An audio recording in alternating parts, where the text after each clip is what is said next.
I think I'm so happy because I know I'm fighting on the right side of history, if you know what I mean. I see progress and I see what I do in my work actually changes things. And that's so empowering. I just love doing what I'm doing.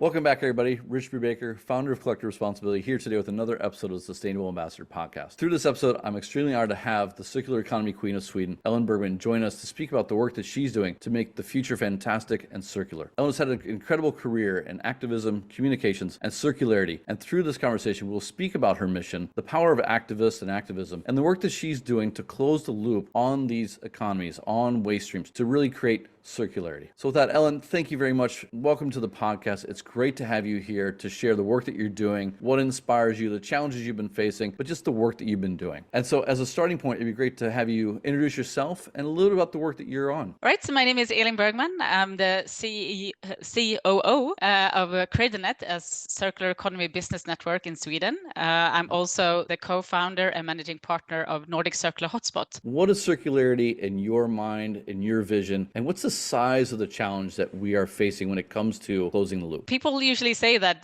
they think I work with waste when talking about circular economy, but I always say that there's no such thing as waste. Waste is just resources in the wrong place. But the circular economy is something different. It's like mimic the natural ecosystem that we have and make sure that if we're going to take something out of the ground, make sure the value of that material lasts for such a long time as possible. Make sure it's designed in the right way, so it's it's made to be upgraded and repaired and refurbished. And when it's worn out, it's supposed to be circled back into the economy again. When did this become your mission or issue of focus for your career? So my first job was in the computer games industry, and then I got headhunted to 20th Century Fox. So I was doing all these big campaigns with, Samsung and X-Men and Ice Age and McDonald's. So that was a great job in many ways. But then the movie An Inconvenient Truth with Al Gore came out, and I got a big rock fell in my head. I was like, my God, what am I doing? I'm just,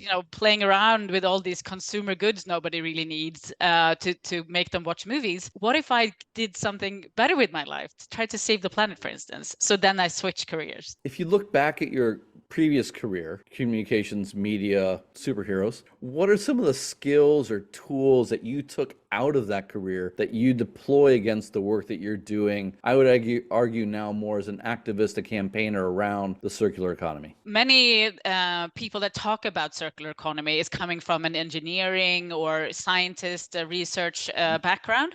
They are great at what they're doing, but they're not maybe so great at communicating. And this is where I'm good. When you are working with those individuals or with this issue itself, what would be the major communication gaps or challenges or barriers that you feel, one, they face, and how are you trying to fix that? Nobody really has time today to sit and read really long reports. They would just want the, executive abstracts of things or summaries. So this is what we're trying to do. We try to make the complicated science easy to understand, and also they get to have a chance to actually talk to the scientists themselves, ask questions so they really understand what the science is and how to apply it. Not only, okay, now we have this knowledge, how do I actually turn this into something in my business? And I think that's super important. Who are the smartest stakeholders that you engage with on a regular basis then? Is it the entrepreneurs, the companies, the policymakers? And why have they either grown smart over time, or what is catalyzing their interest in learning more? We've been working with everybody for such a long time, but I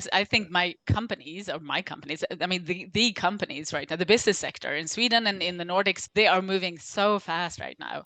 Even if we have governments that are kind of going backwards into the future, right now we have a Swedish government that just kind of dismantled the climate targets we have, and this is not a focus area. They lower the budget a lot for environmental and climate issues. I'm still positive because I can see how fast the business sector is moving. And actually COVID and the Russia-Ukraine crisis, they helped because now you see how vulnerable society is, because the value chains are disrupted.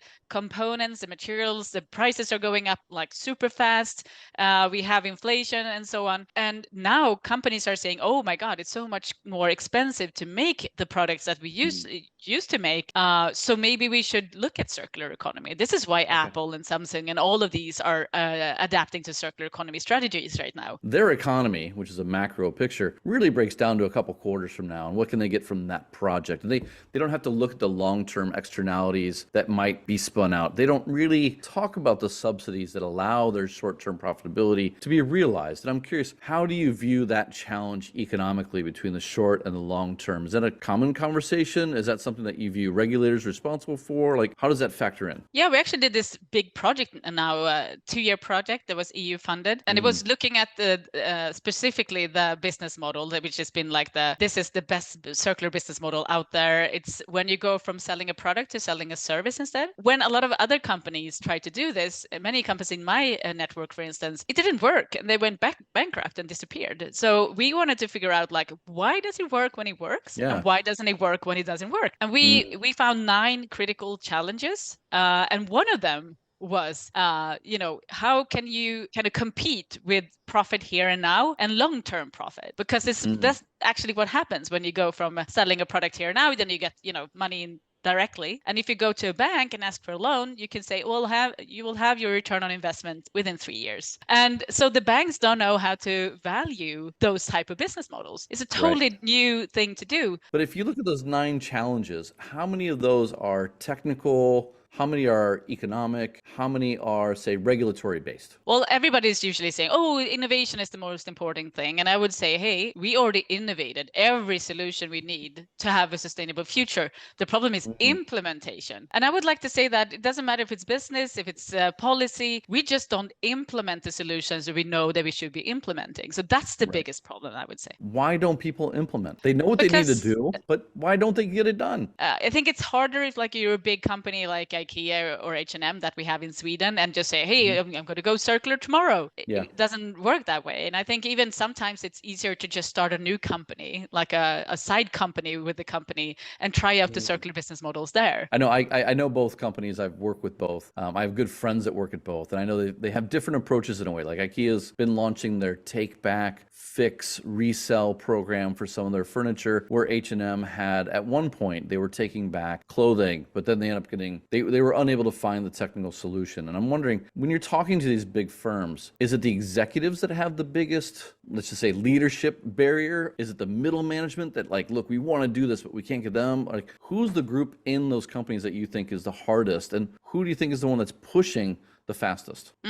Well, there's always like the sustainability teams are usually pushing the fastest, but if they don't have any say so or funding or power to do anything, then it's not going to happen. So, but I have to say, H&M, for instance, they're still doing take back, and they even bought this company Sellpy that is doing like secondhand resale online and so on.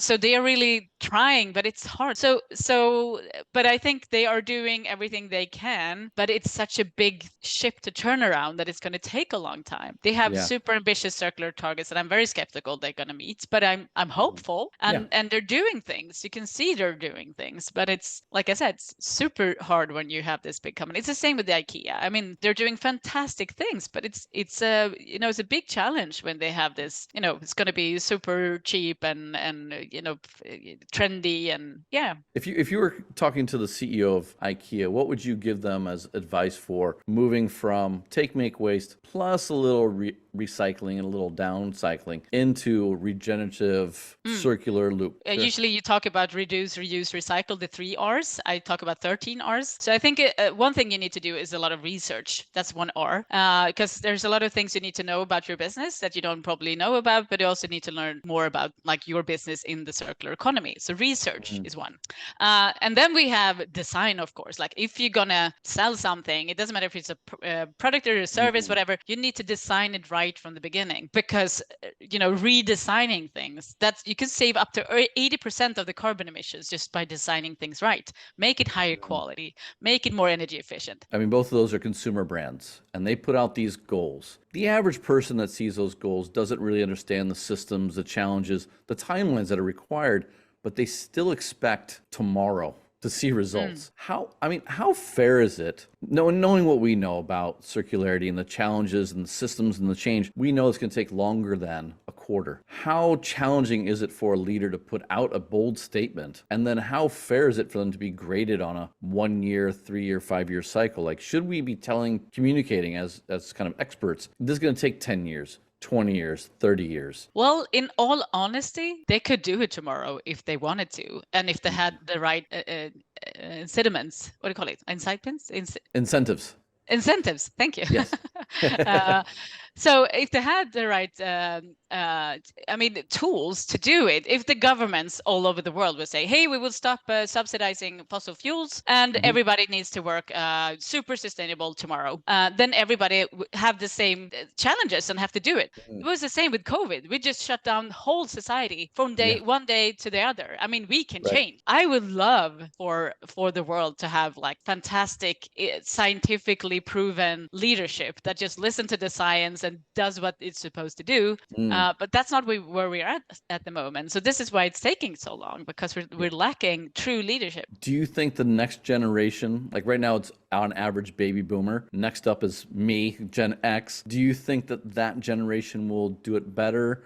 And if so, how should we be empowering that generation to make better decisions? No, but I think we are the ones that are getting more and more environmentally friendly. I mean, we some of us are totally like the baby boomers, but the next generations after us, they are so aware of these issues, and they won't even touch working at companies that are like, oil companies, and they just want to have sustainability there, and so much more demanding than we ever were or are. But I think this generation is better than the previous, and so on. But like, still, we have the Donald Trumpers and the we had them in power, and they're still around. So I mean, we still have some really big challenges ahead. But I think it's going to get better. The big issue is it getting better in time? I mean, we only have so little time left now to change everything. What are 2 to 3 of the things right now that are exciting you that you're seeing in the market? Well, I'm so nerdy when it comes to circular economy that I can spend a Friday just watching YouTube clips about regenerative farming and things, and I think that's super cool. Like taking like desert land that used to be farmland that's depleted and make it grow again. Right. So you can actually reverse a desert, and I think that's like,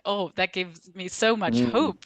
This is exactly what we need to do. To get to more regenerative business models, to get to more circularity, I would argue there's kind of 3 challenges: regulation, innovation, and just the economics of the system. What are some of the things that you see going well in those? Like, what's the balance you think right now that we need to be promoting to get further along in this journey? Well, when it comes to regulation, I always say that I'm super in love with the European Union right now, because there's so much fantastic regulation coming out now that's just going to change the world, basically. Yeah. We have something called the taxonomy, and we also have something called CSRD, which is basically like you need to now report on everything. Not only climate change, it's water and marine resources, it's pollution. And if you start reporting on every single thing in your value chain, including the ones that are giving you the components and the materials and everything from other countries outside of Europe, that changes everything. And I'm so happy about this, because companies are now panicking, and I think that's a great